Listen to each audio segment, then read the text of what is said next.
I think we can go ahead and get started. So good morning, good afternoon, and good evening. We're excited to be back here with you today for the second installment in our training webinar series for derivative suppliers. So my name is Michael Knowledge from Earthworm Foundation. I'll be helping to moderate this webinar series. Before we get started, a few important announcements and ground rules. All participants will be muted. At the end of the webinar, we have a 15 to 20-minute Q&A session. Please type your questions in the chat feature, and we will do our best to answer your question live during the Q&A session. If there are too many questions to answer live, we'll answer all the questions in writing after the webinar and distribute the Q&A document. Throughout the webinar, there will be live interactive polling questions. We encourage you to please participate in the polling questions. It'll help us better understand who is on the call and your experience level. Your answers to these questions will be anonymous to everyone on the call, but we might use some of that information later to help us further analyze your capacity and also further inform future training events. The webinar will also be recorded. So in a few days, we will send a follow-up email with the webinar recording and presentation materials. Before we jump in, I just wanted to briefly note this antitrust statement. So the organizers of this webinar shall not enter into any discussion, activity, or conduct that may infringe on its part or on part of the participants any applicable competition law. So I'm not going to read the whole thing, but I just want to make sure that everybody is aware of this and also that everybody keep that in mind when you're interacting in the chat feature or by asking questions or interacting with other participants. Today, you will be hearing from a few different speakers. And as you can see, this is a little bit different from the first webinar that we had a few weeks ago. So myself and Jag from Earthworm Foundation will be leading the technical training on traceability. We also have Rhiannon Davies and Deborah Diaz from the Consumer Goods Forum.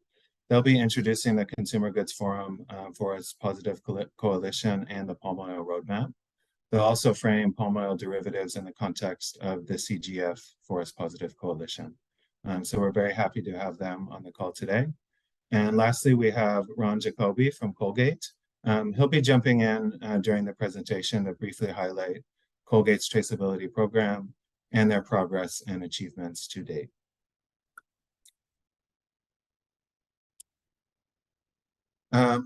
This gives you a little taste of what we're going to be discussing today. So we're going to have a 10 to 15-minute introduction, introducing the Consumer Goods Forum, the Derivative Collaboration Group within Earthworm Foundation, and then also doing a very quick recap of the first webinar. I think there's some attendees here today that were also on the first webinar. There's some that are not. So we'll just kind of quickly go over some of the concepts we discussed during that first webinar.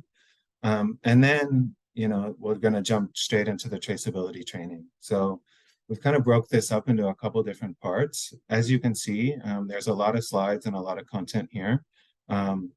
Today, we're just going to be really trying to kind of scratch the surface of what traceability is, why it's important, what those important nodes are in your supply chain that matter the most, and then kind of moving into the flow and calculation of traceability. And then lastly, talking about how to engage suppliers, how to build your program, and then briefly touching on what else traceability enables.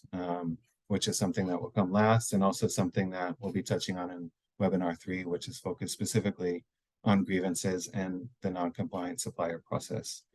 And as noted earlier, we will have around 15 minutes for a Q&A session at the end. But please feel free to ask your questions on a rolling basis in the chat feature, and then we'll kind of look through those questions at the end and ask the questions live.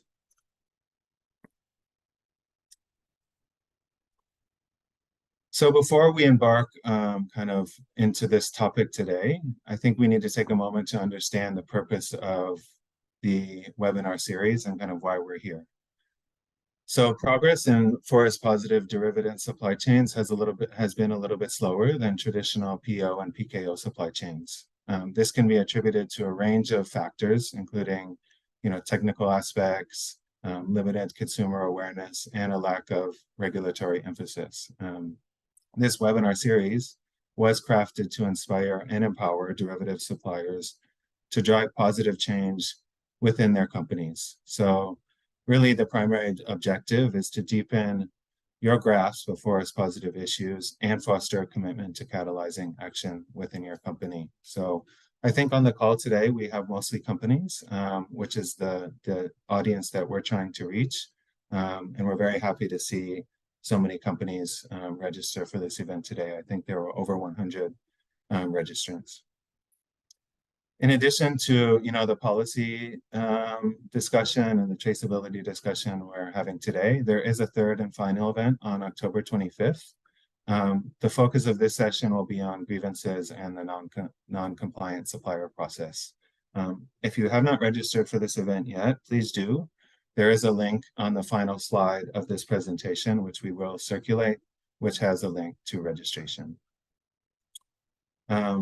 Just a quick note that this webinar series is being sponsored by Colgate and the Consumer Goods Forum, and the technical training is being led by Earthworm Foundation. So we're very pleased with this collaboration, and we look forward to discussing this topic with you today. So some of you might be asking, why traceability? After defining your commitments and your values as a company, traceability is really the key next step.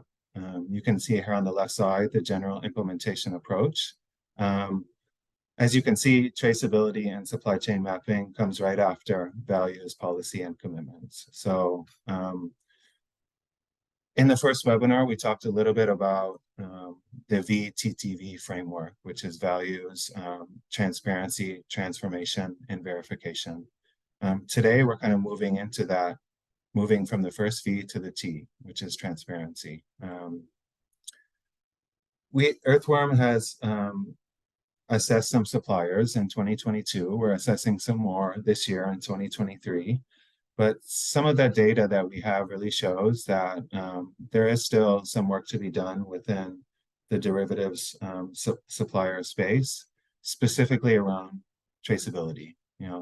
So we can see that more than 50% of the suppliers do not have a public mill list or target date for things like traceability to mill and traceability to plantation. And I should also say here too that, some of these mill lists that we are seeing are in kind of different shapes and forms. So we'll talk a little bit more about that later in the presentation. But we're doing this and we chose this topic for a specific reason, and we really do have data that backs that up. This is also becoming more of a priority within the Consumer Goods Forum Forest Positive Coalition. So there are specific targets and ambitions for derivative supply chains. And Deborah and Rhiannon are going to talk about that a little bit more in the next few slides. Before we jump into an introduction on CGF, I would just like to spend a few minutes introducing the Earthworm Foundation Derivative Collaboration Group.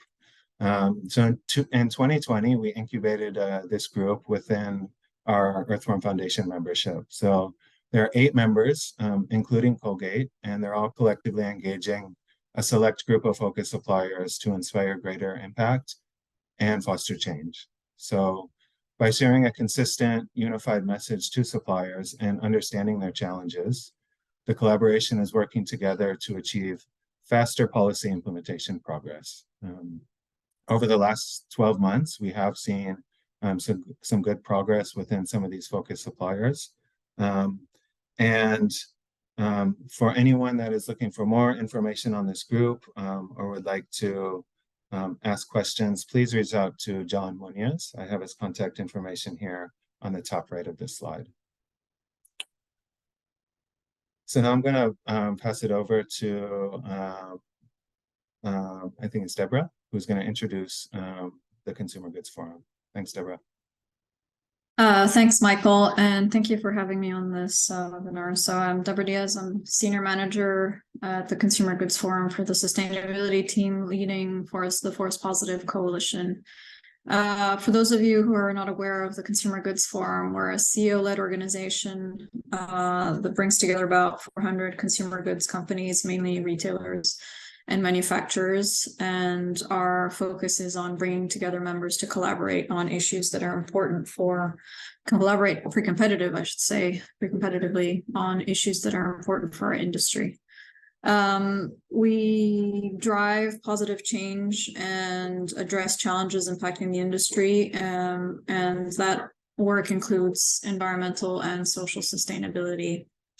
We focus on 4 commodities: palm oil, soy, paper pulp and packaging, and beef.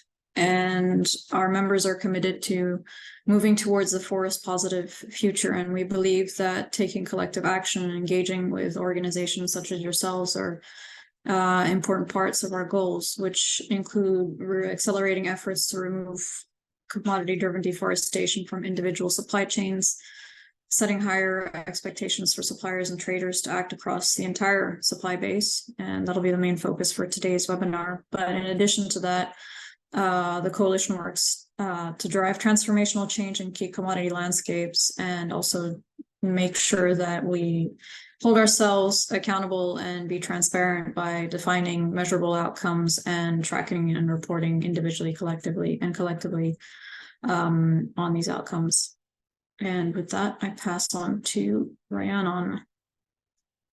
Thanks, Deborah. So I'm going to zoom in a little bit more into the palm oil working group within the Forest Positive Coalition. So in 2020, the group finalized and published the palm oil roadmap, which has these 5 elements that you can see here. And within each of these 5 elements, there's commitments that coalition members have to make. There's actions to implement this, and also then KPIs to track progress and monitor what the group are doing. Most relevant to the webinar today would be element 2, which includes suppliers and traders, and ensuring that suppliers and traders are able to implement forest positive commitments the same as members. So if we go over to the next slide. So this year, the palm oil working group decided to put more of a focus on palm derivatives. The group identified that this was a challenge. This could be seen in reporting and kind of identifying that there were some existing challenges. So there are KPIs that members report on in the palm oil roadmap, and this can be seen. And amongst the goals that the group made for this year, one of them was also to accelerate progress by collaborating with other existing groups, including the Earthworm derivative group, and also Action for Sustainable Derivatives, in this aim to build critical mass and accelerate progress. Thanks. I'll pass on to Ron. Okay, thanks, Rhiannon. So Ron is going to jump in a little bit later when we get into some of the technical training. But before we jump into the technical training, I would like to just do a very quick recap of the first webinar. So the first webinar, there was a lot of information in there about, why is an NDPE policy important? What are the different elements, and what are the expectations, right? We also talked quite a bit about how to start developing a policy internally. So just a few things to recap here, gather those internal policy documents and assemble the right team. Write a policy that matches your company values, addresses your company risks, and meets standards. Identify how the policy will be implemented, both the short and long term. Have external parties review your policy, and then report on progress and adapt as needed. So anyone who did not see this webinar, we do have the recording available on YouTube.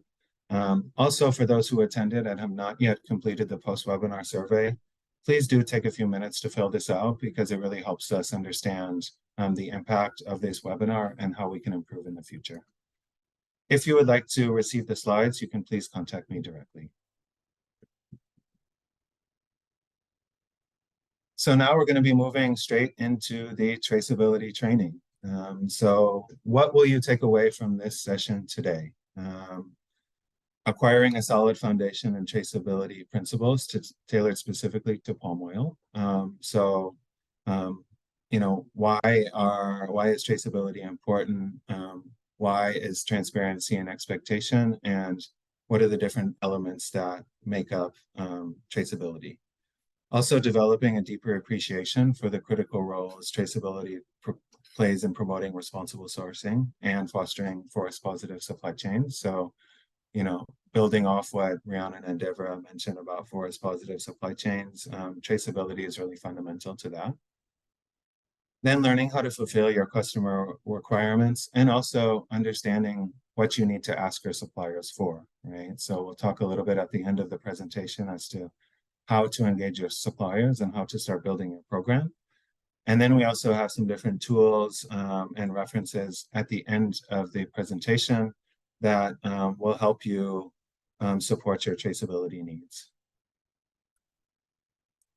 So before we get started, we're going to do a polling question here, which, you know, we'd like to hear from you. What are the specific aspects of traceability that you're most interested in learning about more today?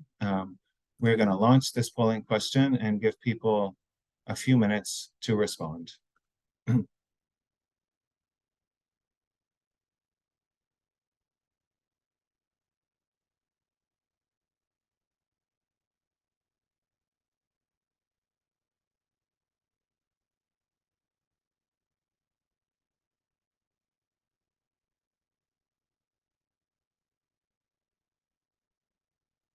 Okay, we see some answers coming in. We'll just give it another 10 seconds.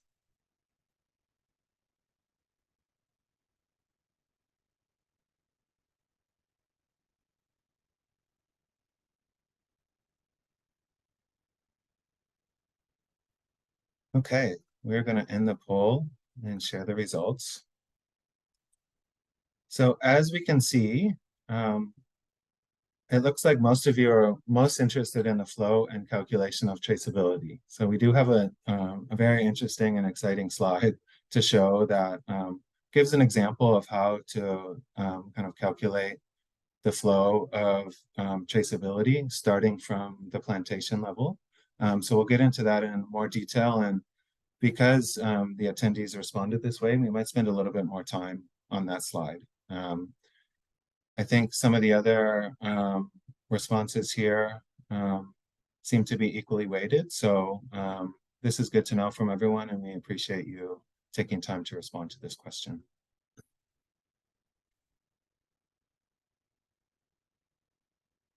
Okay.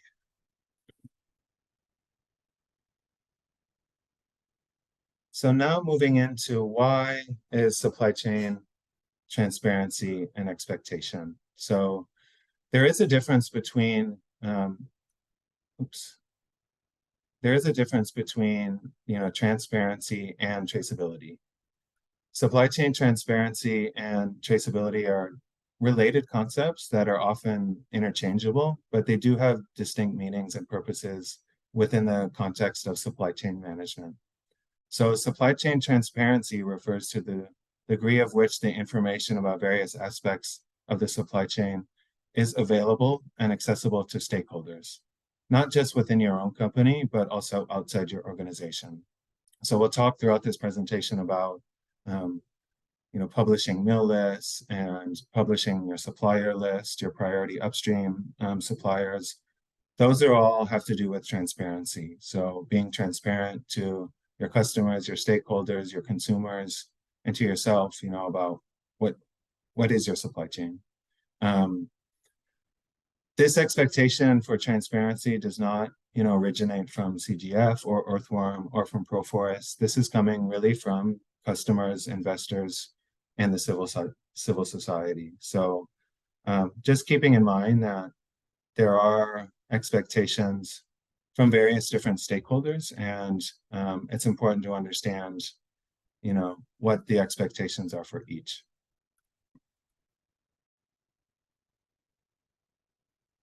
As we discussed on the implementation or in the introduction slides, traceability is fundamental to implementing forest positive supply chains, and it allows companies to better understand the complexity and nature of the supply chain and the relationship between the actors and the wider supply base. So traceability also, you know, allows for collective action, you know, which we see coming to life in these different efforts such as ASD, the Earthworm Derivative Collaboration Group, and CGF. So there's many things that traceability enables, and some of those things we'll talk about here at the end of the presentation.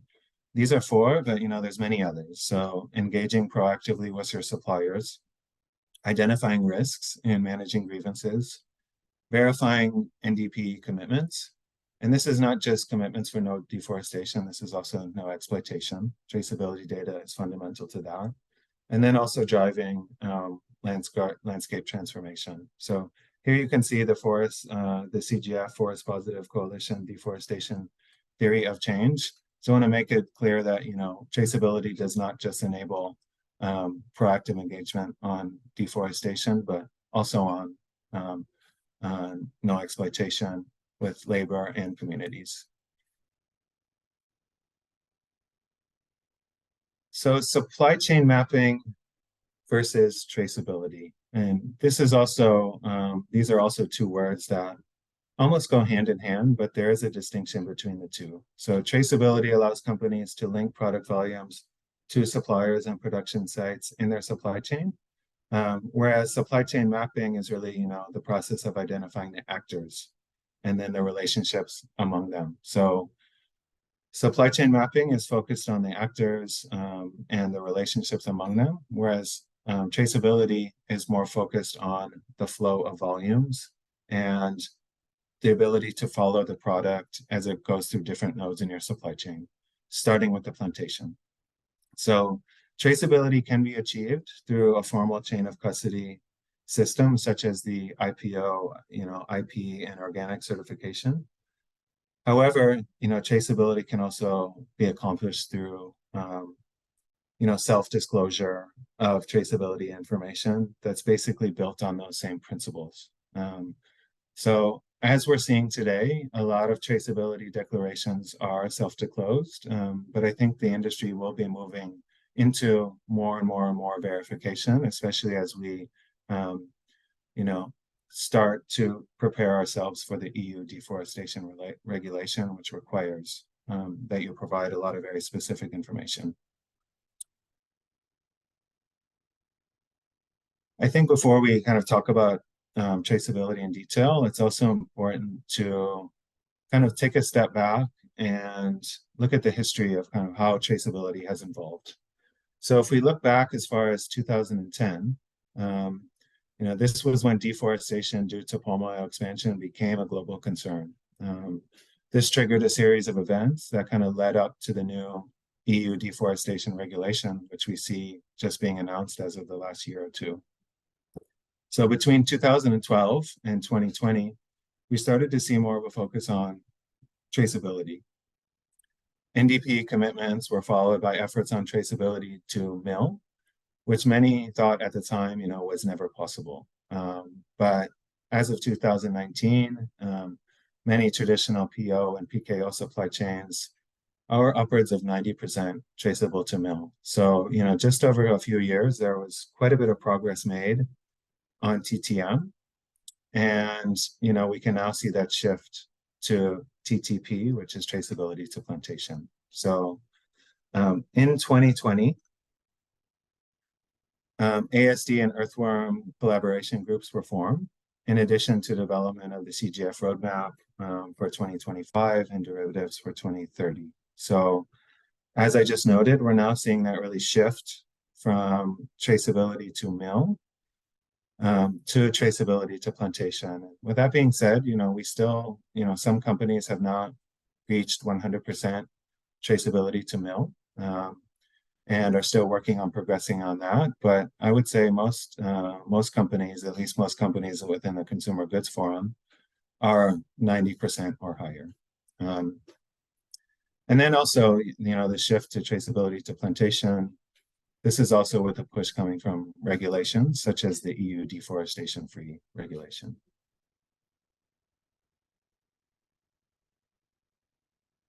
So what are companies committing to and why are they committing to it? So here's a table which shows different types of companies and their commitments and current score to both TTM and TTP. So as you can see here on the top, we have the traders and refiners, the big traders and refiners that have all made commitments to traceability to mill and traceability to plantation. These commitments are typically just one commitment, and it's not split into, a PO, PKO, or a derivatives commitment, because there's really only two products that are coming out of their refinery, right? So these commitments are typically lumped together, but if you look at the consumer goods brands such as Colgate and PZ Cousins, there are specific targets and commitments to derivatives, and they're not lumped together as kind of one overall score. So as you can see here, if we look at the top, as I was just discussing, most of these traders and refiners, also looking down at the consumer goods brands, TTM is over 90%. So it's really positive to see that. And there's still some progress being made. With regards to TTP, we see lower scores, right? And that's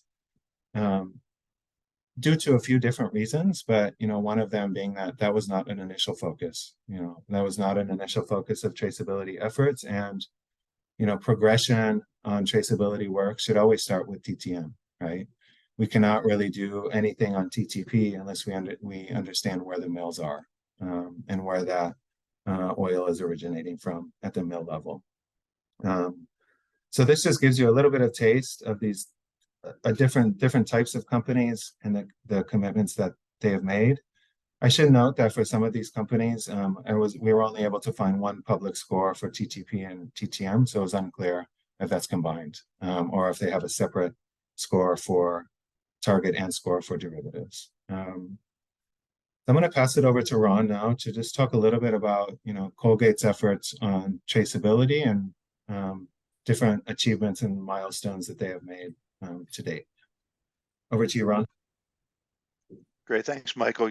You can hear me okay, hopefully? Yes, we can. Great, no, thanks, and thanks for the introduction here, and also want to thank the teams for all the work to pull the webinar together, and for all of those of you that are participating today. Thanks for making the time to be with us. So just very quickly, Colgate has been working on our palm oil program since I think about 2015. For many years we were very focused on the PO PKO parts of our supply chain, but I would say beginning in and around 2020 was when we started to dive more into the derivatives supply chain, specifically first focused on traceability, and then secondly focused on a more deeper engagement around ensuring that derivative suppliers were aligned with and performing against our NDPE expectations.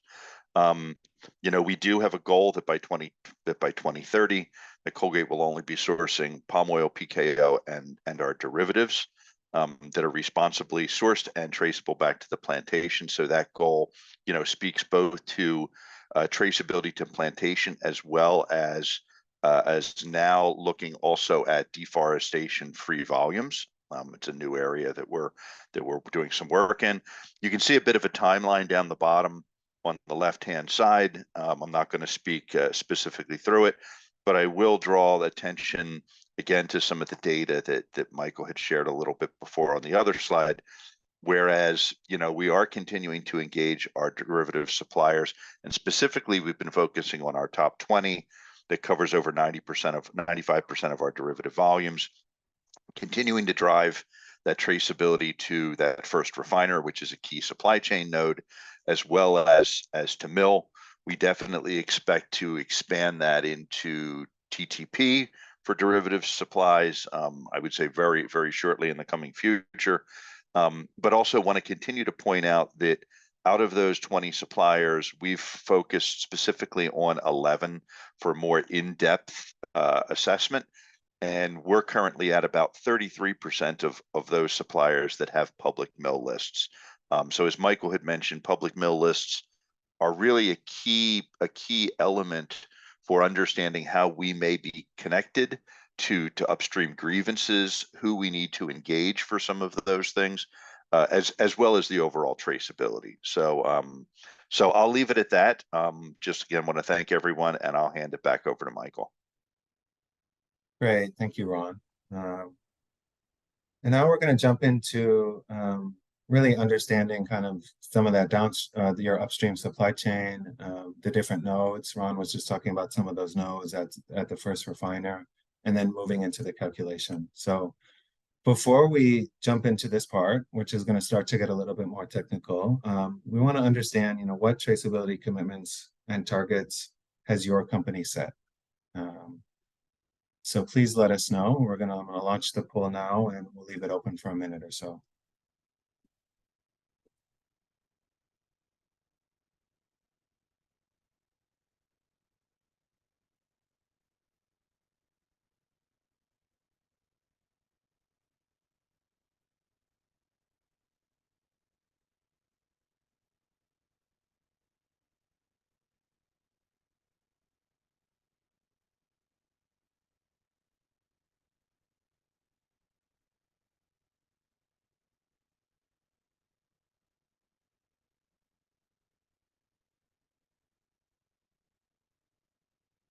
Okay, we're going to end the poll and share the results. So it looks like we have really a mix here. We have some companies who have set specific targets for both TTM and TTP.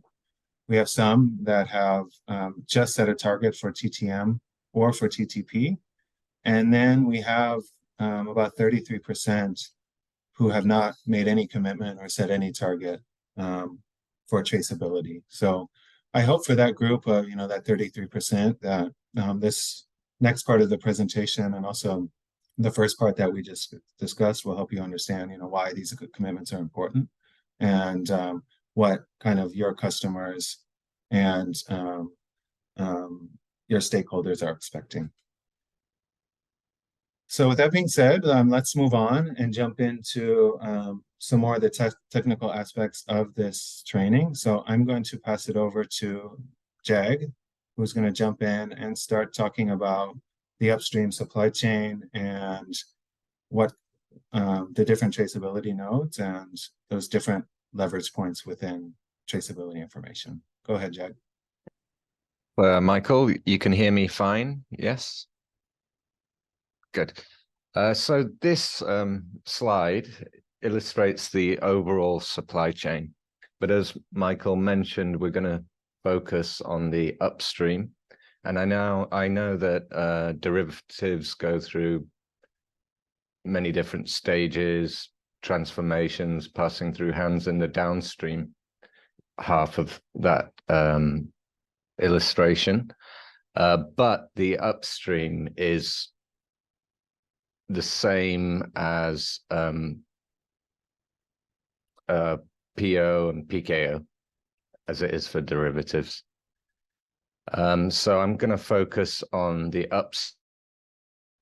So we have the refinery, and you could say this is a very important point for traceability data because they will be collecting all of the information from the other nodes that we can see there. And then they'll be passing it downstream. So we have the mills that will deliver direct to refineries. We'll also have the kernel crushing plants because not all mills have crushers. So, and to say here that when a refinery declares crushing mill, a crushing plant, they would also have to declare what mills supplied them. And then we have, of course, the plantations, the commercial plantations and the smallholders, and also some traders in between the smallholders.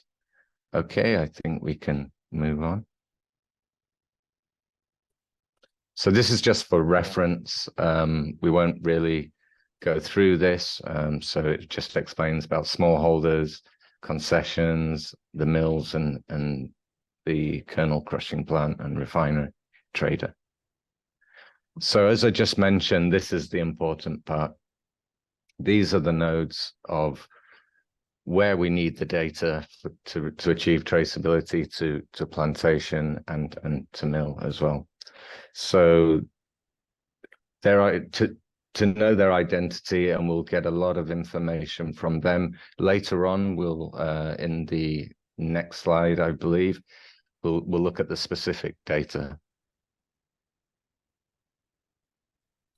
So to achieve traceability to refinery, this is on this table is all the information that we need to have a successful traceability exercise.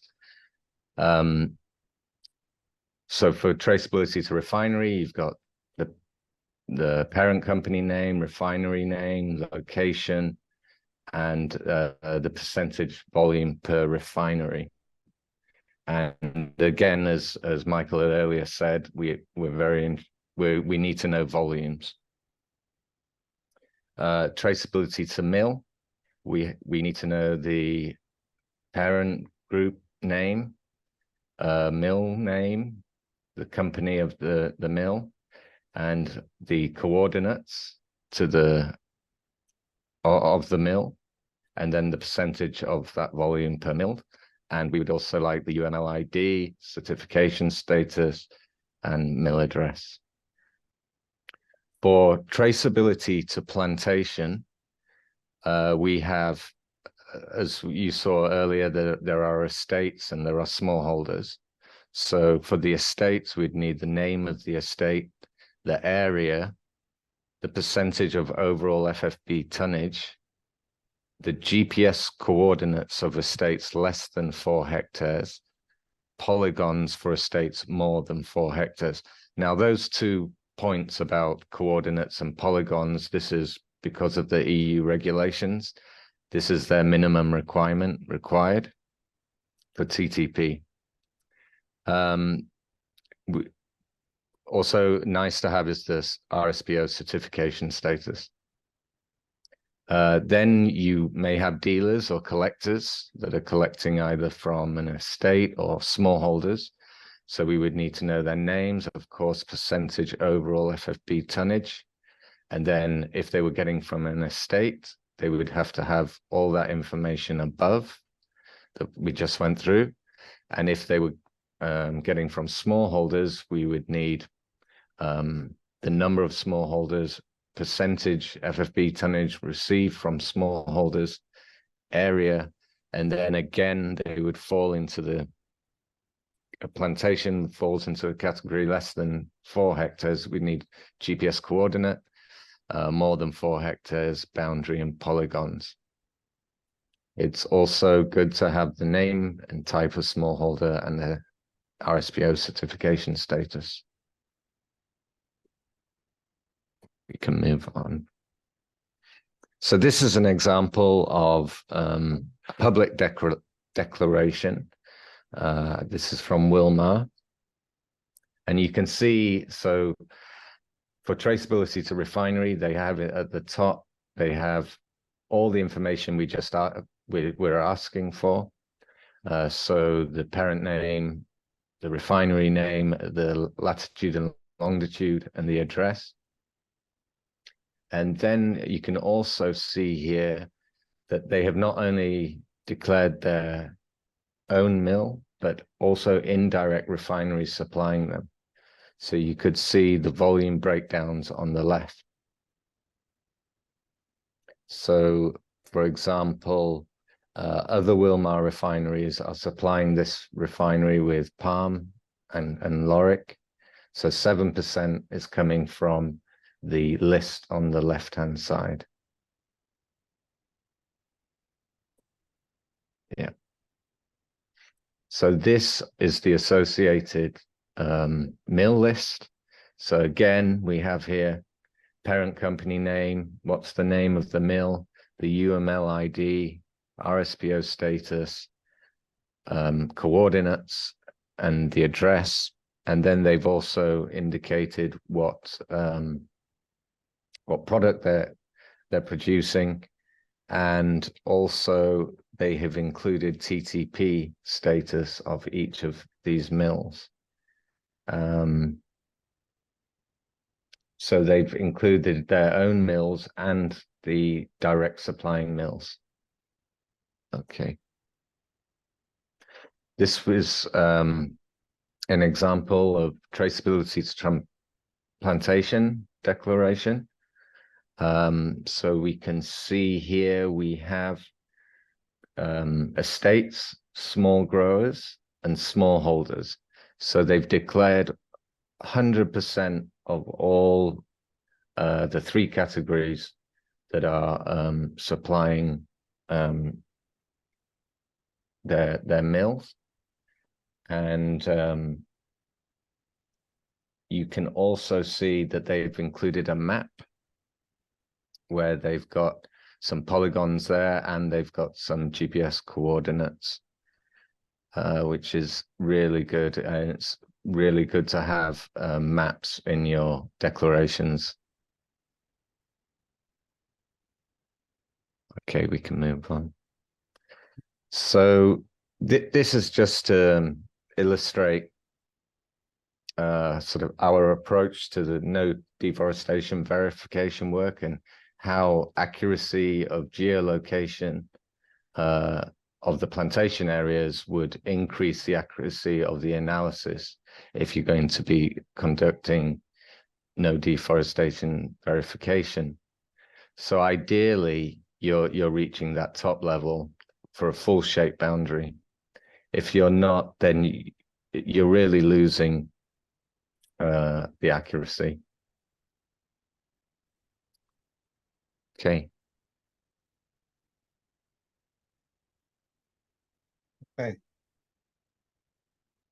Okay, great. So now we're going to talk a little bit about kind of the flow and the calculation of traceability. And this is one of the aspects in the polling question that you said that you would like to hear the most about. So maybe we can take a little bit more time on this one.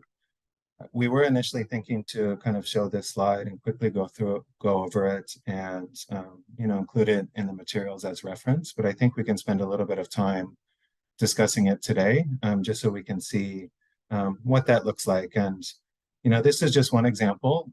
If you look at the reference materials that we have included at the end of the presentation, you'll be able to see some other examples. I should also note that there are some traceability protocols that have been developed and are public, and some of them are quite extensive and very detailed. So one that I can think of that is a very good example is one that PepsiCo developed that has a specific guidance on their traceability protocol and what is included, and then also has information about verification. So some of those calculations and things that you'll be previewing here today, you can also look at other materials to kind of get more information on that. So and really now, Jag just talked about kind of those different nodes, the different types of declarations. Now we're going to bring all that together and show what a simple calculation looks like. So this first example shows that direct supplier Eden Oleochemicals is supplying 20 tons to Glen Derivatives. So this originates from 18 known mills. Go to the next slide here. This originates from 18 known mills and 27 known plantations. But we see in this supply chain that there are some unknown sources. So there are some unknown sources at Adam Crusher, and there are also some unknown sources coming to Eden Oleochemicals, the direct supplier as well. So also, we can see that Clare Refinery, this is what we would call the R1, so the refinery at origin. We've talked about this a few times throughout the presentation, but this is really the R1. So as you can see, we can calculate the traceability and to mill and plantation score at each node. Moving to the next slide. There's a specific calculation that is made for each node. So this first calculation here is for traceability to mill and plantation at the mill level.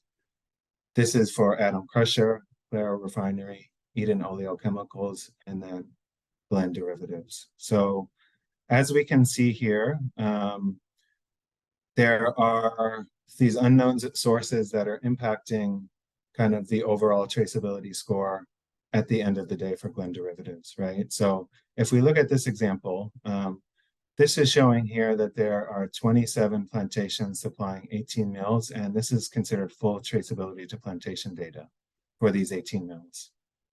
We also have these 18 mills here, which are fully traceable, but this is where we get into the unknown sources, right? So as you can see here, we're starting out being 100% traceable to mill and plantation. But then when we get to atom crusher, this is where the traceability score drops, right? Because what's happening is that, okay, these 200 tons, this is fully traceable, but these 100 tons coming in from unknown sources are untraceable. So this is why we calculate that score for atom crusher to be 66%, yeah? And that's attributed to this 200 tons traceable and these 100 tons untraceable. And the plantation score and mill score in this case will always stay the same because we are fully traceable to plantation and mill here in the upstream. Moving through the supply chain, we can see that the score stays the same for TTM and TTP from atom crusher to Clara refinery because there are no unknown sources and it's just a change in the volume. So out of the 200 tons going to, or 300 tons going to atom crusher, there's only 150 that is going to Clara refinery. So we then do the same calculation again, and then we do the same calculation again for Eden oleochemicals. And here we have another 50 tons untraceable, which is further reducing that traceability to mill and traceability to plantation score. So we can see it's really decreasing as we progress to the right because of those unknown sources feeding the crusher and the R1. So to show another example, so we're showing two different suppliers here, Eden Oleochemicals and Drake Trader. We added a second supply chain, and this one is sourcing from also an R1, Lake Refinery. But the difference here is that there is unknown traceability to plantation data. So the plantation traceability score for this supply chain is 0%, yeah? We can calculate the scores for each node the same way, and then we see that the supply chain ends up being 83% traceable to mill, yeah, just based solely on the traceability to mill information and the volume information, also bringing in the unknown sources, right? So what do we do with this data then, right? So what we ultimately need to do then is to calculate an overall score for TTM and TTP for Glen derivatives, right? So TTM, we have mill information for both of these two supply chains, right? So we're adding that information up and then dividing it by the overall volume. And as you can see, the overall volume in this case is the 20 tons plus the 10 tons, and we have the 18 mills plus the 6 mills, right?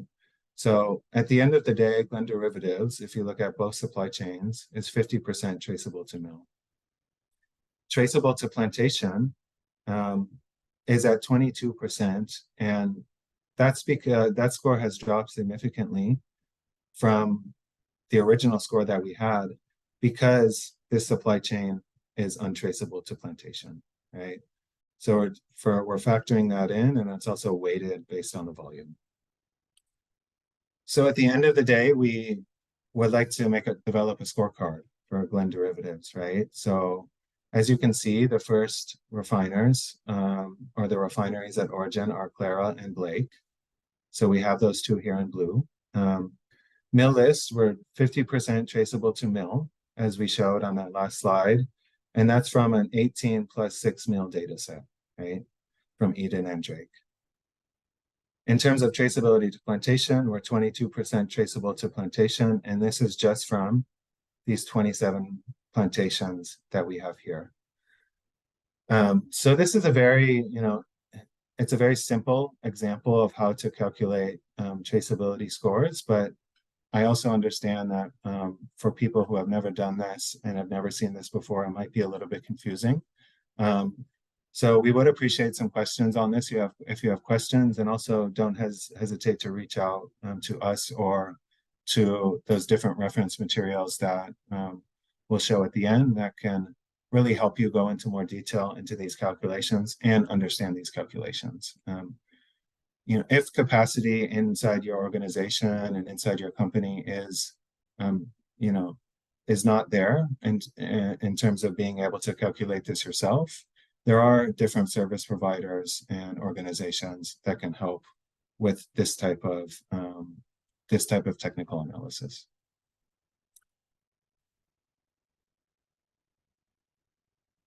Okay, so now we're moving into talking more about, you know, how you build your traceability program and how you engage your suppliers. So, you know, as we saw from the first polling question, there are 33% of the companies that, you know, do not have a target, any sort of traceability target. So I think this is a slide that should resonate with you, because this talks about, you know, how you really build that program from the ground up, right?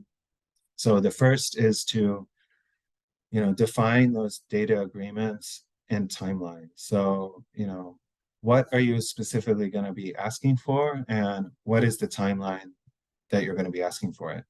So you need to really communicate clearly to your suppliers when this is going to happen and what they should expect, right?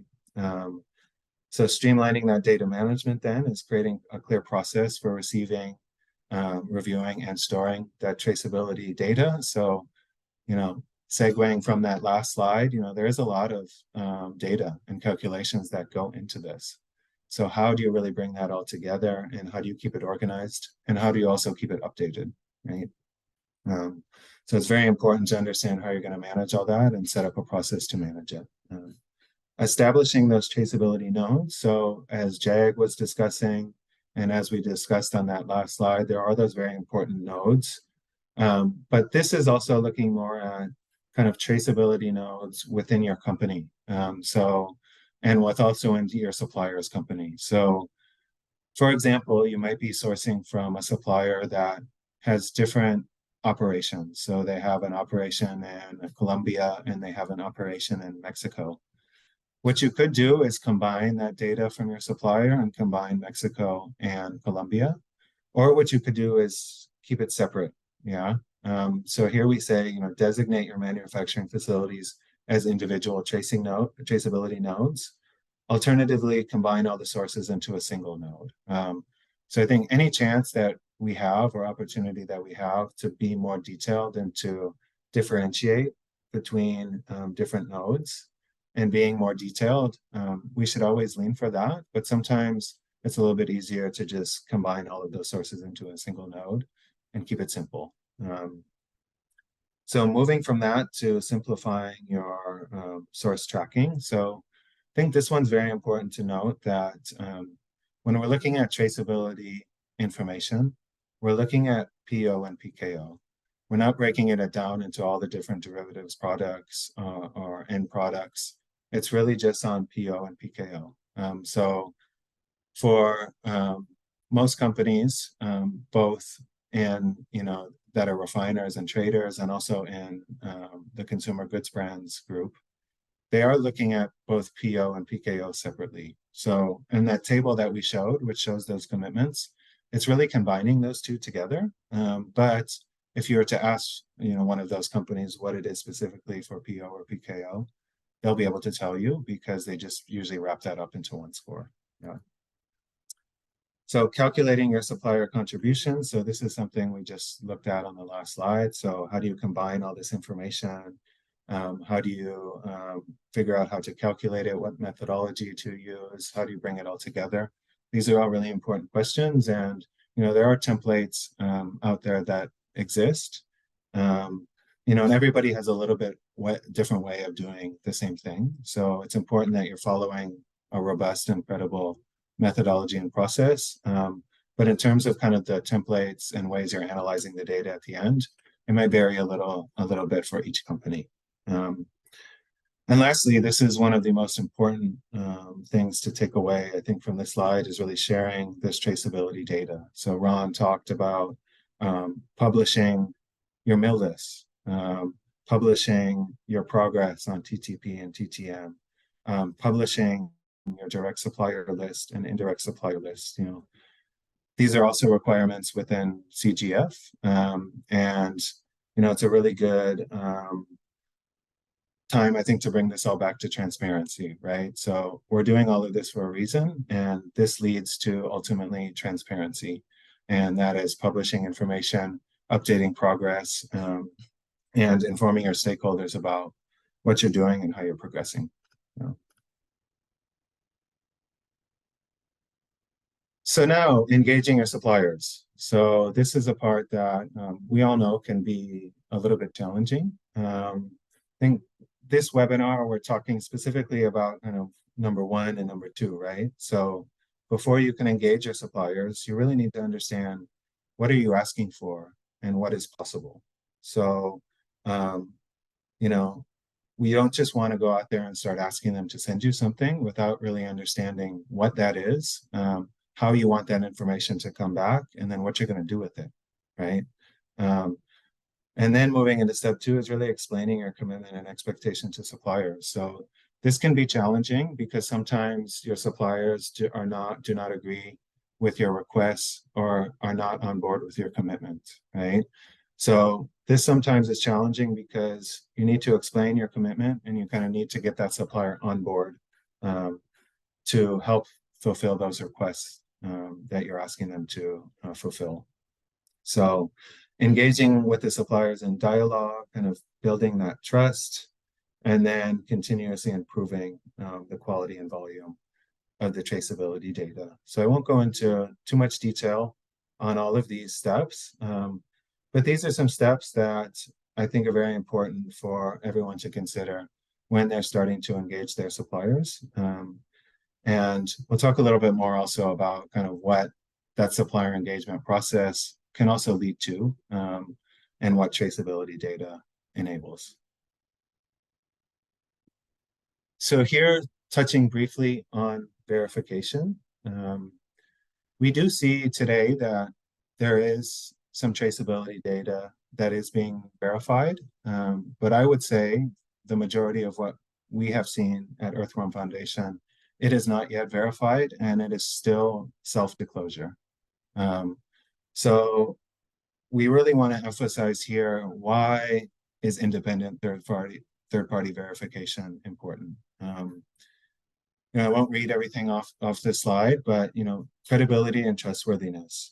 We want to make sure that what you're receiving you can trust and is credible. And if that's a self-disclosure, can you trust it and is it credible? I think that's a big question a lot of us have when we receive self-disclosed traceability declarations.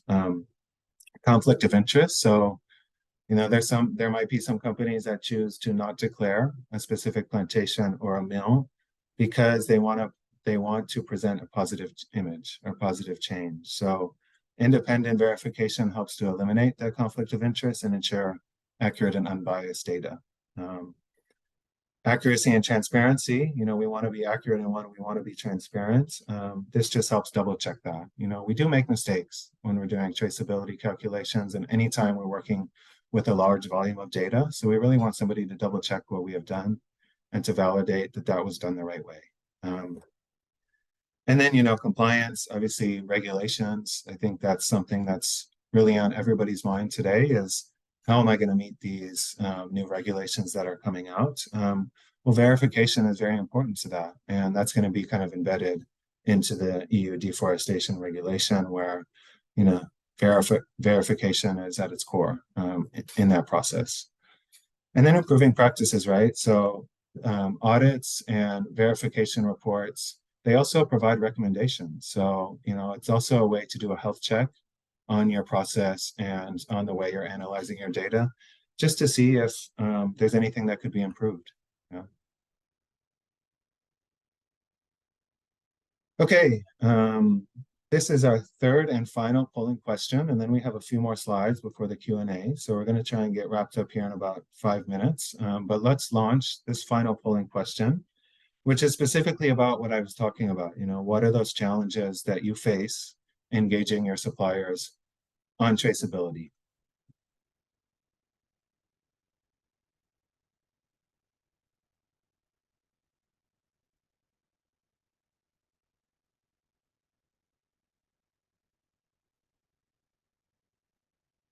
Okay, we see some answers coming in. That's great.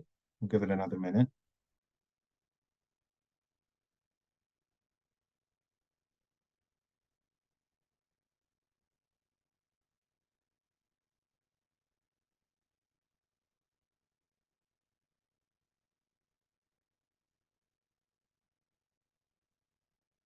Okay, we're going to end the poll and share the results. So also it's pretty even here. And, I think in the case of this question, we could have had people select multiple because I'm sure that many of these issues you're facing when you're trying to engage your suppliers. But we see here that the most common response, 77% of respondents, was limited supplier capacity to collect the data we need from their suppliers. So I think this is also where all these different resources and information can come into play. And also this is where you can come into play because you can support your supplier to help them overcome some of these barriers that they might have. And I think some of these pressures for the EU deforestation regulation and other groups, collective action groups that are kind of pushing on this can kind of help to push on those suppliers. And I think really at the end of the day, it comes down to the refiners and the mills. And that's really what Jag was talking about and what Ron also talked about as well. But we need those companies to be able to provide this information, right? So I think if they don't have the capacity to collect that data, maybe we need to look at other ways that we can provide support to them or get them on board with this process. Okay, I will just quickly go over this slide, but these are some unique challenges specific to derivative suppliers. So we all know, as Jag noted, there's some complexities in the supply chain where there's sometimes some different hands and different processes that the materials are being passed through before it goes to that end user. Size differences between companies. So obviously big multinational companies like Wilmar International are a lot better positioned and have more resources and capacity to be able to collect this information and share it. But kind of smaller companies that maybe are new companies or have not been involved in sustainability type initiatives, might not really understand. So that's another reason why we need to support those smaller companies to be able to respond to our requests. Limited attention from government and NGOs. So I think this is now changing. Even if we look at, examples like CGF derivatives was not an initial priority, but we are now seeing that it is becoming a priority. And that's one of the reasons why we're doing this webinar training series to kind of build momentum on derivatives, right?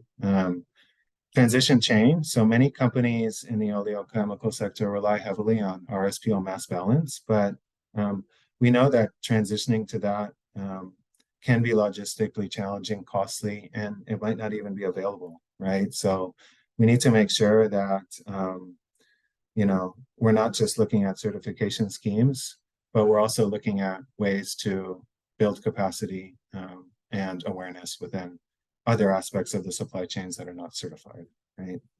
And then lack of labeling regulations and specific to, specific to cosmetics and cleaning products, etc.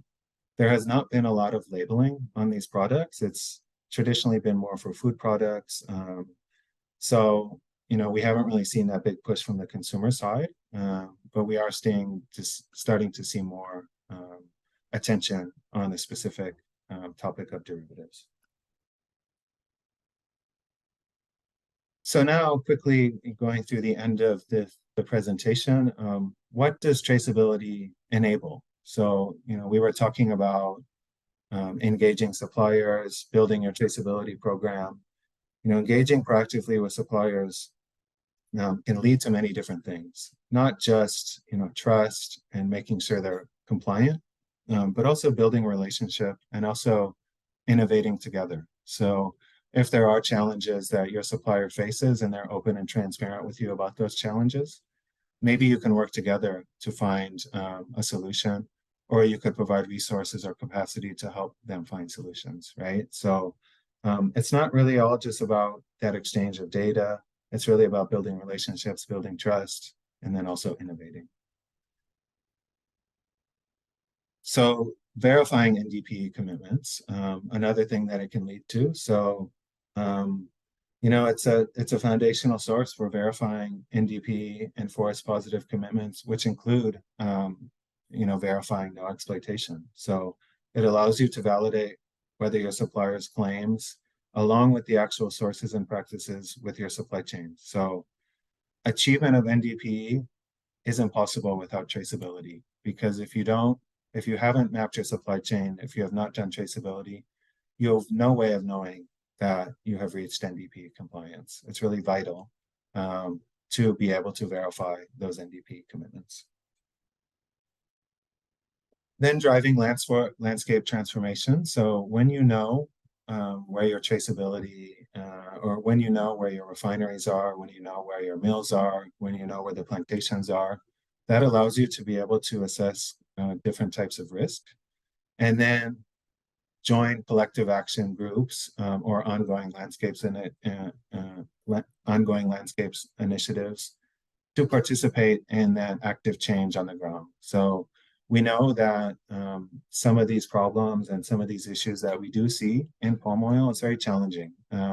So it takes many different actors coming together from the supply chain, in addition to, you know, civil society, NGOs, and the government, to really work together on tackling some of these issues. So, you know, without this traceability information, without your supply chain mapping, there's no way that would be able to make an informed decision about where you want to spend your money on transformation and how you want to do that. And then lastly, identifying risks and managing grievances. So this is really a nice segue into the next third and final webinar that we have, which is on identifying risks and managing grievances. So traceability really allows you to track the origin of the palm back to specific plantations and mills. And then it helps you, you know, really assess those associated risks. So, you know, if we're looking at no deforestation, what we can do is enter the traceability data into platforms that will allow us to monitor our supply chain in real time, right? All the way to the plantation level, so that we can proactively manage those risks in our supply chain, and then also react to risks that or grievances that are sent through the public or sent to our company directly that we have to respond to. So, you know, these are just really 4 things that traceability enables. There are many, many more, but I think the important message that we're trying to say here today is that it's really key, and really that foundational step after policy, which helps you to build the rest of your program. Here are some tools and resources available to you. You know, many of these tools and resources were referenced for development of this presentation, and we're also, I referenced them a few times when I was on some slides. So please take a look at some of these references, and some of them go into a lot more detail than what we discussed today. So I know we only had limited time today, and we could have talked, you know, in extensive detail about some of these specific topics, such as traceability to plantation, the EU deforestation regulation, no deforestation verification, et cetera, et cetera. So really today, this was very a high level look at, you know, what traceability is, how do we calculate it, and what it enables. But there's obviously a lot more detail that we could have gone into. So you can reference these materials to kind of help get some more information. And with that, we have about 15 or 20 minutes for a Q&A session. I'm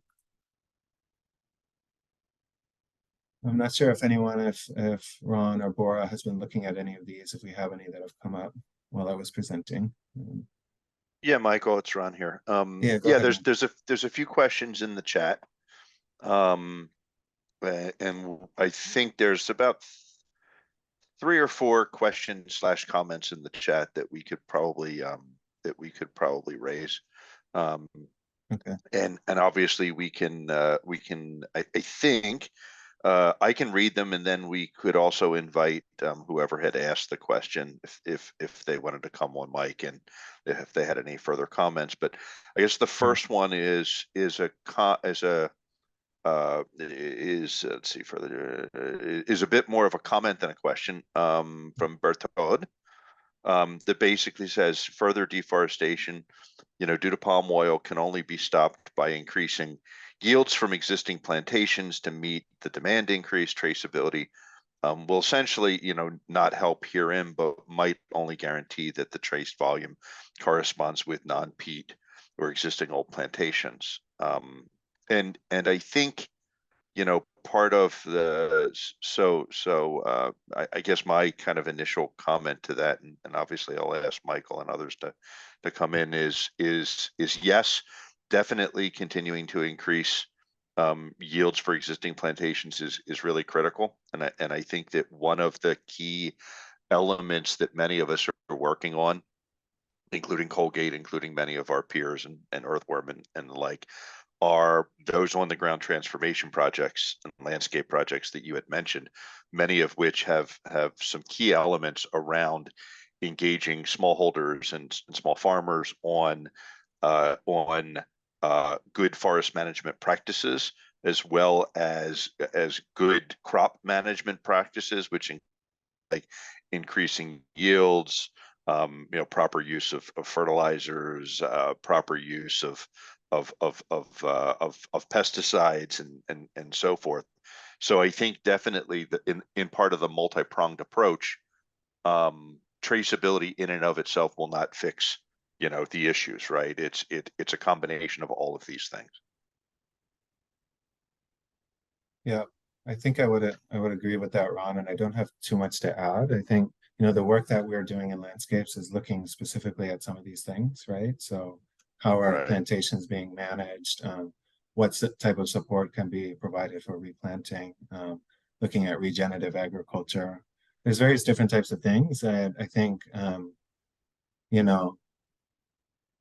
increasing yields is very important. But also, this is the reason why we also have HCV and HCS assessments, because if there is new planting that's going on, we're looking at areas that are suitable for planting. So, in addition to increasing yields, there also can be expansion if it's done the right way. So I think that's also what's important about, having done the proper assessments and due diligence before new plantations are coming on board, because that'll help, navigate some of these challenges. But I should also note that, I think verification of traceability information is so important too. So, looking now at some of the traceability to plantation information that is received, a lot of it is self-declared. So if we continue to get better data and have that data be verified, I think, that will kind of help us manage risk better.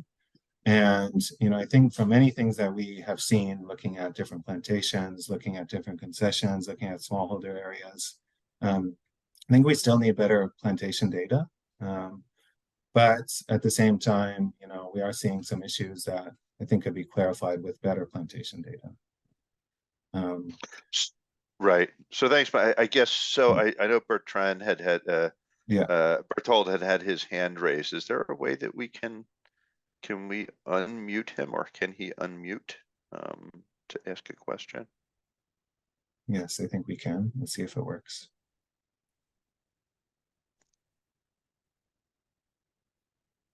Hello, Berthold. Hello. Can you hear me? Hello. Yeah, yes.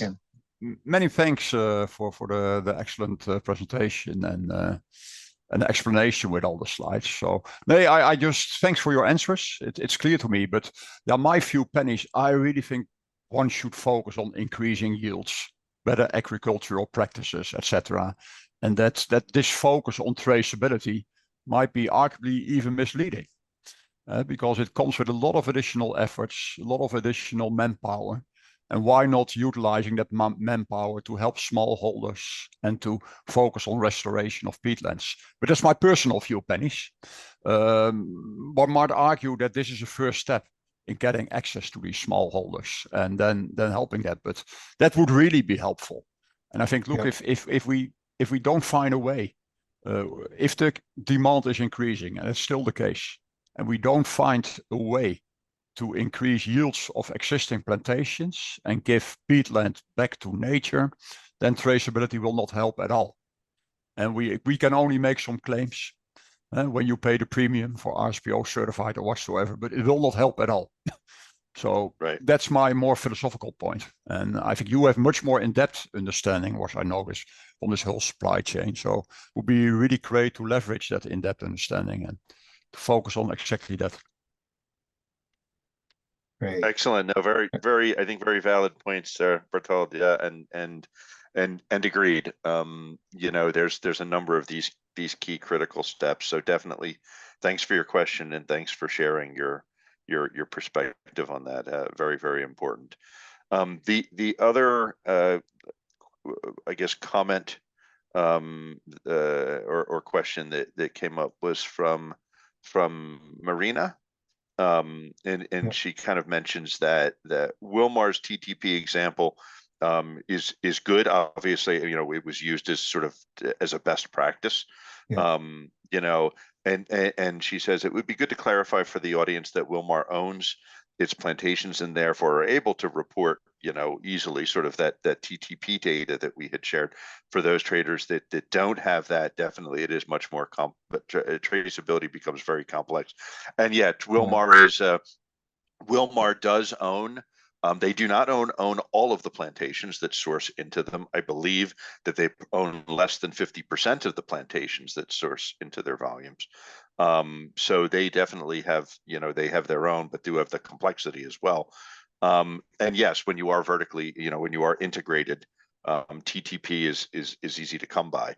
You know, with that being said, you know, with things like the EUDR, which you know, one can argue for or against some of the elements in the EUDR, but it is definitely looking at things like full traceability down to the land plot as a compliance means for importing into the EU. So, you know, with the Wilmar example, yes, it may be easier for those that are bigger, but it's definitely something that is sort of a requirement. And I will comment that Colgate and many others are concerned and are aware of the potential risk to smallholders being excluded from supply chains as it relates to especially the EUDR. And I'll make a comment that as a member of the Consumer Goods Forum Forest Positive Coalition, one of the key elements that we are focused on is to how we can help to leverage to ensure that those smallholders are not excluded and that we can support them to remain in sustainable palm oil supply chains. So those are just some of my comments. Michael, I don't know if you wanted to kind of quickly come in on that. Yeah, I don't think I have too much to add to that. You know, I will say with traceability to plantation data, especially posting it publicly, has been a challenge. And I think there's many different reasons that has been a challenge. And some of it, you know, kind of comes back to the different types of pressure some of these traders and refiners are facing from their country, you know, and their government. So, you know, I think traceability to plantation information and public declarations and things like this will maybe start to become more common in the future. But right now, you know, there's many reasons why there's sensitivities around publishing that information and sharing it. But within Earthworm Foundation, you know, we have found ways to kind of navigate those challenges where information is being shared under NDAs. Sometimes information is coming into us and not being shared with our client or member. So it's kind of like a black box approach. We hope that traceability to plantation information will be a norm moving forward, and people will be more transparent. But you do make a good point. You know, I think the case we were trying to show here is that this is a good example, which includes maps and includes all that information we need. But as you can see, that's just for Wilmar and Malaysia mills too, right? So that's just kind of like a you know, an example that really sets the bar high. But of course, we've seen many different types of declarations in different shapes and forms. We wanted to show a good example of what one looks like. Right. And I guess also just to open it up to Rhiannon and Deborah, I don't know if either of you had some additional comments for some of the comments / questions that were raised, or other perspectives. I don't think I have anything to add. I think both of you have answered those really well. Excellent. Great. Likewise. Excellent. Thank you. So Michael, I'll kind of, there's no other questions, no other comment. I think the final comment, Iwan had put one last comment. He says that I think the main benefit of traceability in the supply chain is looking for who will be responsible if any problems in the supply chain, right? And that, I think, speaks to grievance management, right? Definitely a key component of traceability is sort of knowing the actors, the nodes in the supply chain, so that in cases of deforestation, in cases of exploitation, those of us that are downstream and that are being, I would say, held accountable by NGOs or by others, investors as well, asking us what we're doing about particular situations, that we can engage our tier ones and upstream suppliers to address those questions and concerns. So definitely traceability is critical for good grievance management processes. Absolutely. Yeah. Great. Okay. I think what we can do is wrap up then, since we don't have any additional questions. I think there was a question here about auditing organizations, independent organizations auditing TTP and TTM. So I think there's a few that are doing that. Obviously, this is being done through the RSVO certification process, but I think there are a few others that are auditing this type of information. I think Control Union is one of them. What we can maybe do is add those, the names of those companies to our resources list before we upload and circulate the presentation. So if you were looking at contacting one of those companies to do some auditing or independent verification, you can contact them and do so. I also see another question here in the Q&A feature that asks if the recording will be shared and if it will be on the Earthworm member organization website. The recording will be shared in addition to the slides. These will be sent via email. The recording will also be uploaded on YouTube. So that's something that can be shared openly and freely with your company, with your suppliers, with your customers, stakeholders, etc. So the purpose of this webinar training series was to reach as many suppliers as possible. So we know that people were unable to make it today, but the materials will be available for them to watch later. And Michael, so yep. I do see one final question. I know we just have a minute or two left, but I do see one final question in the Q&A. It was not in the chat, but in the Q&A, that basically says, how do we start with traceability when palm derivative suppliers haven't started on sustainability, example, resistant to even signing up to SEDEX? I think that's a very good question. I think that what we should all see are downstream entities, brands or others, retailers as well. CGF is made up of brands and retailers who now should really be, I would say, pushing this expectation back up the supply chain. So, you know, I would have to say that there are many pressures out there now that should be being conveyed to nodes in the supply chain about the expectations for things like sustainability and traceability. You know, so I would certainly hope that messaging is sort of getting through. I think that's key to helping to break down some barriers that may exist. I think as a company, as your companies, you know, it's really critical that you have those NDPE expectations. You develop them yourselves. You include them in your contracts.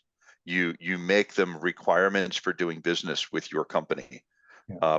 These are really, really key critical things. And the reality is that then you have to move forward with an ambition that if you are engaging suppliers that are unwilling or unable to do that, that you have to take hard decisions about whether or not they will be part of your supply chain. And that's sort of the hard answer for that one. There are many suppliers out there who are complying and that are working and are on this journey. So for those that aren't, I think that that's the message that needs to be conveyed to them. I don't know if anyone else wants to kind of come in on that. I would just add on to that, Ron, and say, you know, the preferred approach is to engage until you can no longer engage. You know, I think Ron probably has some stories he can share about how it took years, you know, to get some of his suppliers on board. And some of those efforts, you know, we're still working on some of that, right? So some of the suppliers are still not at that place where we would ultimately like them to be. So, you know, we really promote engagement as much as possible, and that is all about having, I think, the right communication, the right expectations, and setting clear goals and targets, right? You know, if at the end of the day your suppliers are not cooperating, you know, as Ron said, I think you as a company will ultimately need to make decisions. And if, you know, specific suppliers are putting you at risk and putting your company's brand at risk, then decisions ultimately need to be made. But we always support engagement as much as possible, and always trying different solutions or trying different ways to kind of penetrate those suppliers to get them to change, right? Okay, with that being said, we're going to go ahead and close the webinar. So please expect an email in the coming days that will give you the PowerPoint slides, the recording, and also a follow-up survey. Please, if you can, take 2 minutes to complete this follow-up survey. It'll really help us to understand how you thought the webinar went, things that we could improve, and, you know, how we could do better in the future. So just wanted to say thank you to everyone who joined today. I recognize many of the names on the attendee list, and some of them are on the other side of the world in Southeast Asia, which is now around 9 or 10 o'clock at night. So thank you everyone for joining. We really appreciate your attendance in this event, and we look forward to seeing you on October 25th for our final webinar, which is on grievances and the non-compliant supplier process. So the registration link, if you don't have it, will be included in the presentation materials. So please register, and don't hesitate to reach out to us at Earthworm or any of the panelists on this call if you have any questions about any of the details we discussed or about the next event. So thank you very much, and we look forward to seeing you in a few weeks. Thank you.